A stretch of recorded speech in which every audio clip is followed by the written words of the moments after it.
On the 8th of May, 1920, the world witnessed the brilliance of a young chess prodigy in New York City.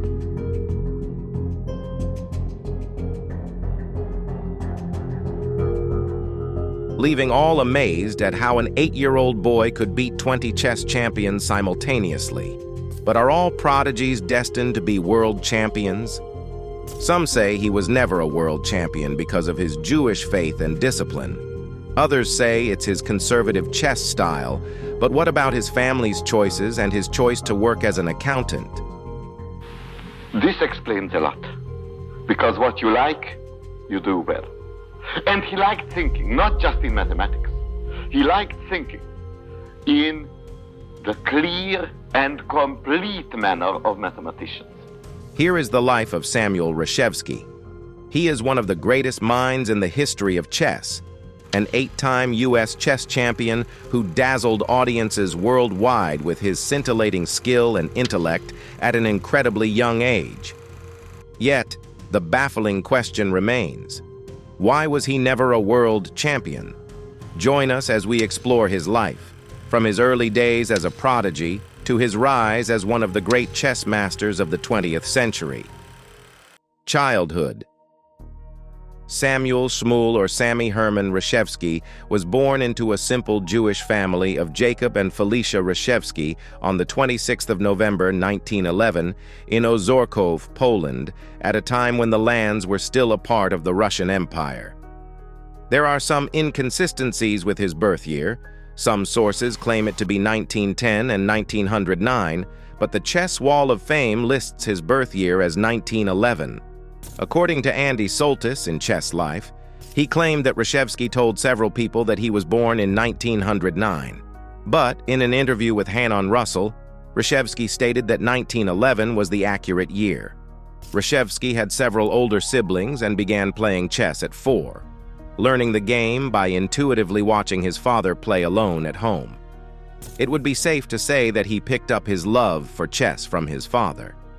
But are prodigies born or made?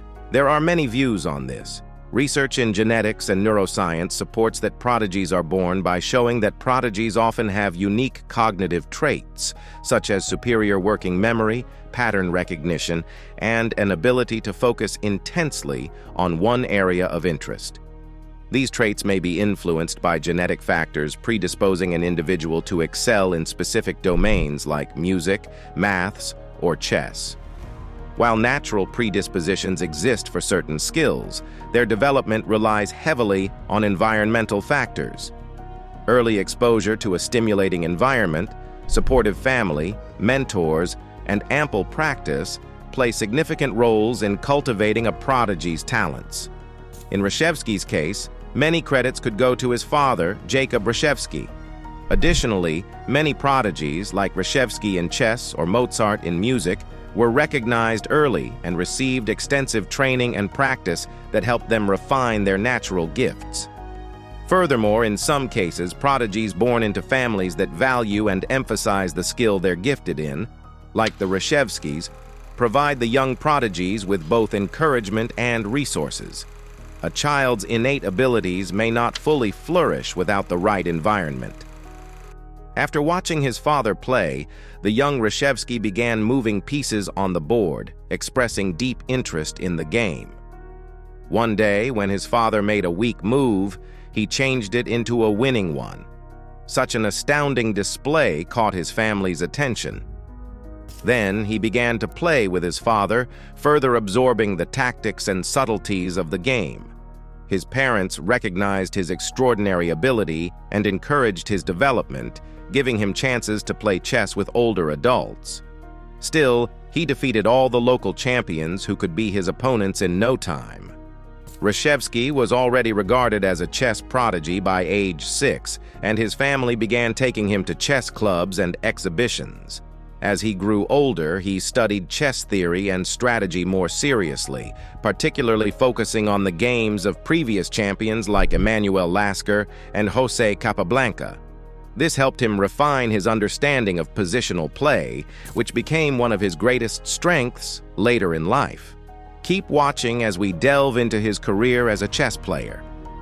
Early chess career. His exceptional talent prompted his family to move to a larger city called Łódź in search of bigger competitions.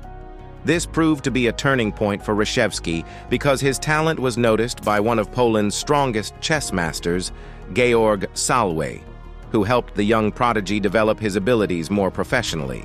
Samuel participated in an international chess tournament at 6 years old in Vienna. When the famous chess masters noticed the little boy who sat on the chair ready to compete with them, they found it amusingly cute. Who wouldn't? But their smiles soon disappeared after the young Reshevsky gave them chess lessons with his effortless wins. When Master Wolf, Vienna's strongest chess player at the time, faced Reshevsky, he was convinced it was all a trick and the little boy couldn't possibly be so good as to drag chess masters to the mud like that. After the little Reshevsky won the game, Master Wolf bundled up his disgrace and withdrew. The event garnered a lot of sensation, and the renowned Yugoslav Milan Vidmar came into the picture.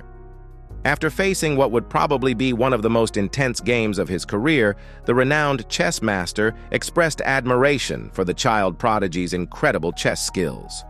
Vidmar commented on how intense the game with Reshevsky was, and noted the young boy's strong fighting spirit, admitting that despite his experience, he was nearly ready to concede defeat at one point due to the pressure and skill demonstrated by Reshevsky. Ultimately, Vidmar managed to win the game but described it as a hard-fought victory. When Reshevsky was 8, following the events of World War I, in November 1920, his family emigrated from Poland to the United States and furthered his chess career.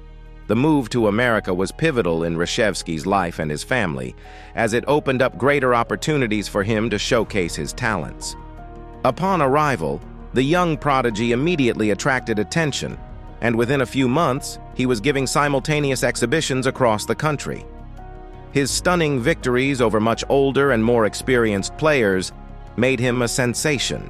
He became particularly well known in Paris, where newspapers like Le Figaro, Excelsior, Le Matin, Le Petit Parisien, and L'Illustration wrote about the young boy defeating chess veterans. These exhibitions gained significant media attention, and Reshevsky's extraordinary ability caught the attention of chess enthusiasts and the public alike.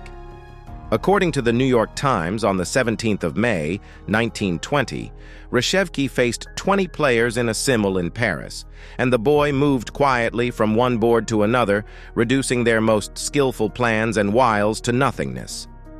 Young Samuel, whose head was reportedly well-shaped but not abnormal, had been playing since 5. Reshevsky was probably the youngest to ever play in such a tournament at the time. As a 9-year-old, his first American simultaneous exhibition was with 20 officers and cadets at the military academy at West Point.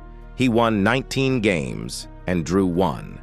He toured the country and played over 1,500 games as a 9-year-old in simultaneous exhibitions and only lost 8 games. On the 17th of June, 1921, Reshevsky arrived in Oakland by train from Portland with his tutor-manager, Charles Azenberg, and his parents. They then took a ferry over to San Francisco. On the 21st of June, 1921, at 2:45 p.m., Reshevsky gave a simultaneous exhibition at the Emporium's Assembly Room in San Francisco. He played 12 opponents at once. He won 11, drew 1 to Arthur B. Stamer, and lost no games. The exhibition lasted 2 hours and 35 minutes. The players were Carl Adland and H. Jones Bateman, Ezra Gottheif, age 14, Lieutenant Arthur L. Guerra, Franklin Hopkins, Fred Keyworth, D.D. Oliphant, first to lose, George Pause, H.W. Simpkins, Arthur Stamer, Will Tevis, and Charles Westkoff. During the exhibition, over 600 people were watching, and photographers were taking pictures of him, which upset him greatly and made him uncomfortable. His parents and manager tried their best to calm him down. On the 23rd of June, 1921, he played against 10 people in San Francisco at the Hotel St. Francis Italian Room. He won all 10 games in an hour and a half. The Jewish community of San Francisco sponsored the event, Over 200 spectators were present. Reshevsky traveled to Los Angeles after his San Francisco exhibition. Before giving an exhibition in Los Angeles on the 27th of June, he visited a movie studio and met Charlie Chaplin when he was making The Kid, starring Jackie Coogan. He met Douglas Fairbanks Sr. on the set of Mark of Zorro. At 11 p.m., he played 20 people at the Athletic Club in Los Angeles. He won 14 and drew 6. There were over 300 spectators, including Charlie Chaplin and 5-year-old Jackie Coogan. Reshevsky drew Harry Borochow, Frank Garbett, F.W. Grabil, J.H. Keyes, Donald H. Mugridge, and J.F. Woodbury. He defeated Carl Bergman, William Conklin, W.M. Duncan, Edward Everett, Dr. R.B. Griffith, G.H. Grinnell, J.G. Hamilton, Harry Linder, R.L. Peeler, F. Palouse, H.T. Rudisil, Cliff Sherwood, E.W. Van Banan, and L.W. Watson. Reshevsky gave an astonishing play on the 4th of July, 1921, when he played 2 games blindfolded against Harry Borochow and gloriously won both games. In 1922, in New York, Reshevsky played brilliantly in a tournament of masters that included Osip Bernstein, Edward Lasker, and David Janowski. His victory over Janowski was a highlight of his early career. Reshevsky traveled across the U.S. between ages 8 and 10, playing simultaneous exhibitions in various cities, including Chicago, Detroit, and Philadelphia. His family used the exhibition tours to help fund their stay in America and promote Samuel's chess talents. During this time, he faced some of the top players in the country and continued to build his reputation. However, the prodigy didn't have it all on a platter of gold. He had his fair share of challenges. Keep watching to find out. Challenges of prodigy life. With a thriving chess career, Reshevsky's childhood had sprinkles of its challenges. In his memoir, Reshevsky and Chess, published in 1948, he pointed out the challenges and rewards of being a child chess prodigy, describing the overwhelming media attention, public expectations, exhibitions, and tournaments during his young age. Though his prodigious talent brought him fame, he acknowledges the difficulties of balancing a normal childhood with the demands of his glorious chess career. Reshevsky never got the chance to be a boy, to play around and do absolutely nothing but be a child. He was constantly faced with expectations, training, and a complete focus on chess and his Jewish religion. He was said to have been a good tennis player and played with a boy while traveling to California. There were also legal and educational concerns. The authorities questioned whether his parents prioritized his chess career at the expense of his education.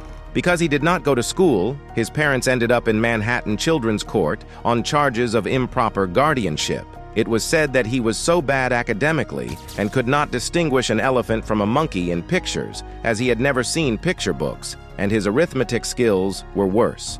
Interestingly, Reshevsky was terrific at solving complex chess puzzles that were huge challenges for even college students. Similarly, Julius Rosenwald, wealthy co-owner of Sears, Roebuck and Company in Chicago, became Reshevsky's benefactor. He guaranteed his future on the condition that he would complete his education. Reshevsky's parents hired private tutors to ensure he received a proper education while on tour. This was a balancing act, as Reshevsky had to maintain his studies while continuing to play chess at the highest level. Reshevsky's parents were highly involved in managing his schedule, and he had to balance school with frequent public appearances and tournaments. During his interviews, Reshevsky often downplayed his early fame, focusing instead on his love for the game and his dedication to improving his skills over time. He often said, "It was an exciting time, but I never thought of myself as a wonder child. I was just playing a game I loved, and I happened to be good at it." Many fans and lovers of the young Reshevsky saw a glaring future in him being a world champion, but it never came to fruition. During the Murphy and Reshevsky meeting at Hotel Sherman Square in New York City, he declared his expectations of seeing the young Reshevsky hold the world champion title. But what happened? You will soon find out. Education. During the highlight of his early chess career, Samuel was not attending school, which led to his parents being taken to court in Manhattan on charges of improper custody. Samuel finally started school at the age of 12. Reshevsky did not participate in various tournaments for several years during his education, except for a few sessions, like the West Point Military Academy exhibition in 1922. However, in 1927, he made a breathtaking comeback by attending the Pacific Coast Championship during his school vacation, where he claimed an absolute victory. 2 years later, he entered the University of Chicago to study accounting. Reshevsky went on to practice as an accountant and supported his family with the income he made as an accountant. The Washington Times refers to Reshevsky as the greatest accountant in chess history, U.S. tournaments. Though Reshevsky took a break from competitive chess to focus on his education, he returned to the game in his late teens and quickly re-established himself as one of the world's leading players. By the time he was 18, he was competing in high-level tournaments again, and his solid positional style, developed during his early years, helped him remain a top competitor well into adulthood. Occasionally, he participated in tournaments, competing with great grandmasters such as Bobby Fischer, Mikhail Botvinnik, Viktor Korchnoi, and Anatoly Karpov. He defeated world champions like Emanuel Lasker, Jose Raul Capablanca, Alexander Alekhine, Max Euwe, Botvinnik, Vasily Smyslov, and Bobby Fischer. Reshevsky won the U.S. Open in 1931, shared the same title with Reuben Fine in 1934, and won Margate in 1935 ahead of Jose Raul Capablanca, marking the beginning of his dominance in American chess. One of Reshevsky's most notable matches occurred in 1953 when he competed in the Zurich Candidates Tournament. The competition was rigorous, comprising the top players from around the world, and Reshevsky performed admirably. Though he did not win the tournament, his performance was highly regarded, and he cemented his reputation as one of the best chess masters of his day. Reshevsky was the U.S. chess champion 8 times, in 1936, 1938, 1940, 1941, 1942, and 1943-46, 1969, and 1972, making him one of the best chess players in the world from the mid-1930s to the mid-1960s. His career peaked in the late 1940s when he shared third place with Paul Keres in a grand tournament involving 5 grandmasters. Reshevsky continued to play until his death, and just 1 year before, he defeated his old rival Vasily Smyslov. Rivalry with other players. Samuel Reshevsky had a fierce rivalry with Bobby Fischer. Once Bobby Fischer debuted at age 14 in the U.S. Championship with the 1957-1958 event, he dominated the game, winning in his 8 attempts, pushing the 7-time former champion Reshevsky back to the chasing pack. Until Fischer came on the scene, Reshevsky also had a big plus score against virtually all of his American rivals, including Isaac Kashdan, Bill Lombardi, and Evans himself. A popular comment made by Reshevsky ahead of the Buenos Aires 1960 tournament, "I would settle for 19th place if Fischer placed 20th," clearly shows the straining relationship between the two chess masters. Reshevsky won the Buenos Aires 1960 tournament with Fischer well back. This was the only time Reshevsky finished ahead of Fischer in an international tournament. In 1961, Reshevsky began a 16-game match with the then-current U.S. champion, Fischer, and it was jointly staged in New York and Los Angeles. Despite Fischer's recent meteoric rise, consensus opinion favored Reshevsky. After 11 games and a tie score, 2 wins apiece with 7 draws, the match ended due to a scheduling dispute between Fischer and match organizer Jacqueline Piatigorsky. Reshevsky received the winner's share of the prize fund. Fischer arrived 53 minutes late, just 7 minutes short of an immediate time forfeiture for his game against Reshevsky at the 1967 Seuss Interzonal, and made his first move without apologies. Reshevsky, who believed Fischer had withdrawn from the competition, lost the game poorly and complained passionately to the organizers. Despite losing the game, Reshevsky proceeded to the following round. Reshevsky declined to play for the U.S. team in the 1960, 1962, and 1966 chess Olympiads because Fischer, the U.S. champion, was picked ahead of him for the top board. He ultimately agreed to play on a lower board in 1970, the only time the two guys appeared on the same team. Although Reshevsky and Fischer had one of the most bitter rivalries in chess history, Fischer held tremendous regard for the older champion, claiming in the late 1960s that Reshevsky was the strongest player in the world in the mid-1950s. This was around when Reshevsky defeated world champion Mikhail Botvinnik in a 4-game mini-match on the top board of the US versus USSR team match staged in Moscow. During his long chess career, Reshevsky played 11 of the first 12 world champions, from Emanuel Lasker to Anatoly Karpov, and was the only player to accomplish so. He defeated 7 world champions, including Lasker, Capablanca, Alekhine, Yue, Botvinnik, Smyslov, and Fischer. In several interviews, Reshevsky discussed his fierce rivalries with some of the greatest players in history, including Alexander Alekhine, Mikhail Botvinnik, and especially Bobby Fischer. His relationship with Fischer was complex. He is attributed to having said this about Bobby Fischer: "Fischer was brilliant but unpredictable. He had the talent to be the greatest, but he lacked the stability necessary for long-term success." In his memoir, he spoke of his relationship with Bobby Fischer, a rising star in American chess in the 1950s and 1960s. Reshevsky describes Fischer as a brilliant but erratic young talent and reflects on their tense matches, often seen as battles between the old guard, Reshevsky, and the new generation, Fischer. Reshevsky's rivalry with Fischer is one of the most intriguing chapters in American chess history. Fischer, the young genius who would become world champion, viewed Reshevsky as a symbol of the old guard. Their matches were often tense and dramatic, but Reshevsky's experience and deep understanding of the game allowed him to remain competitive against his younger rival. While Reshevsky never won the world championship, he was a dominant force in American chess for decades. He won the U.S. Chess Championship 8 times, from 1936 to 1969. His ability to adapt to chess theory and strategy changes over the years kept him competitive.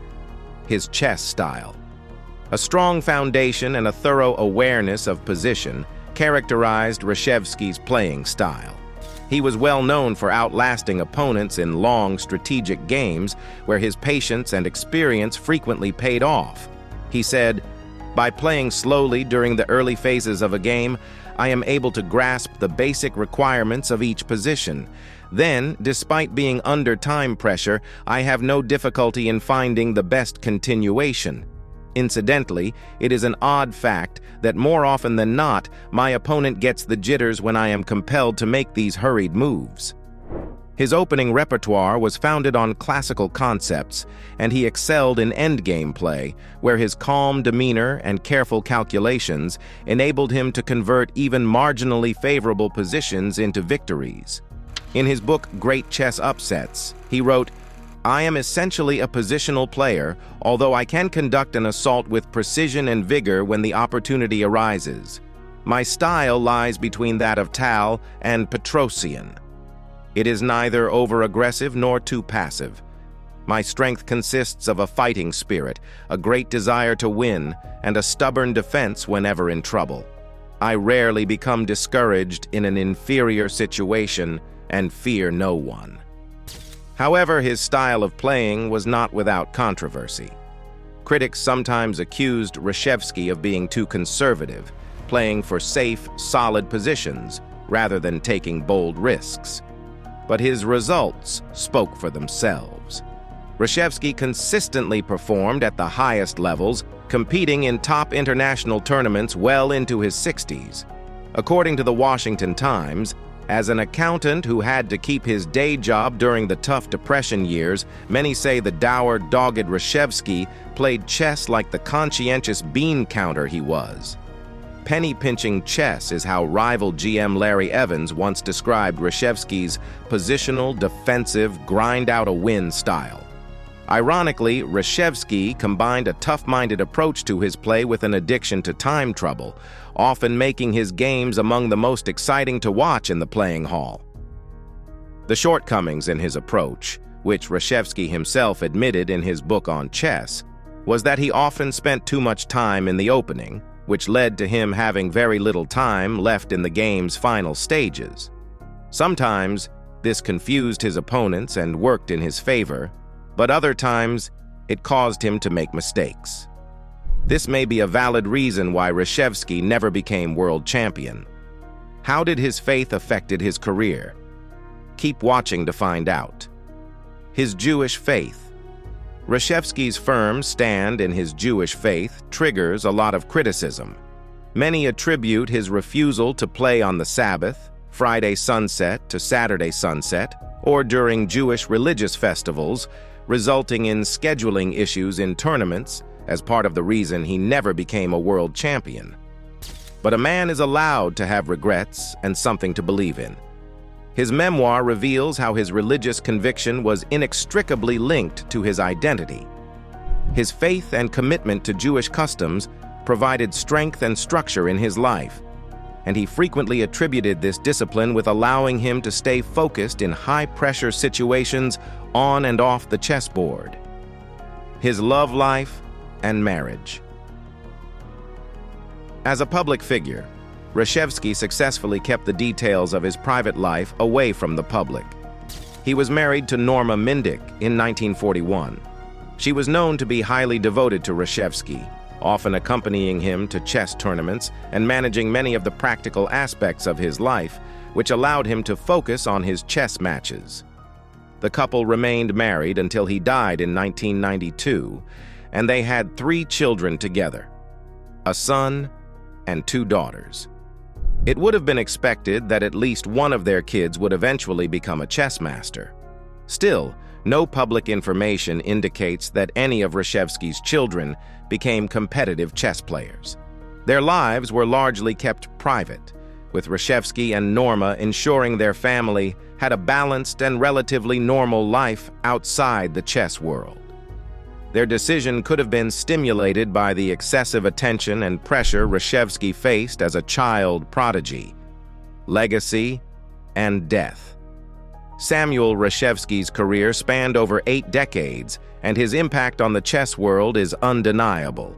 His invaluable books serve as reservoir and gateway into his prodigious mind, including Reshevsky on Chess, published in 1948, How Chess Games Are Won in 1962, Great Chess Upsets in 1976, and The Art of Positional Play in 1978, and the account of the 1972 World Championship match between his great rival, Bobby Fischer. Reshevsky's books remain valuable to casual players and those aspiring to improve their skills. They contain practical tips, including studying openings, analyzing games, and approaching different types of opponents. In 1951, he published a book aimed at beginners and intermediate players, offering a step-by-step guide to improving at chess titled Chess with Reshevsky. Reshevsky introduces readers to fundamental opening principles in this book, including controlling the center, rapid development, and king safety. He included simplified explanations to help beginners grasp the basics. His most famous book, Reshevsky on Chess, 1948, emphasizes the importance of solid positional play and the need to understand the underlying principles behind every move. Reshevsky advocates for maintaining strong, stable positions over speculative or risky attacks and the importance of mastering endgames, noting that a player's ability to convert small advantages in the late stage of the game is critical. Another important skill Reshevsky advocates is keeping calm under pressure and maintaining psychological control during tough matches. His book includes practical stories from his games where mental fortitude was essential. It is an undeniable fact that he left behind decades' worth of learning and experience in his book. Reshevsky may never have been a professional grandmaster or world champion, but his impact on the world of chess remains one of the greatest in the history of the world. Reshevsky passed away on the 4th of April, 1992, at 81, after a heart attack in Suffern, New York, leaving behind a legacy of brilliance, consistency, and dedication to the game he loved. There you have it, the story of the great Reshevsky.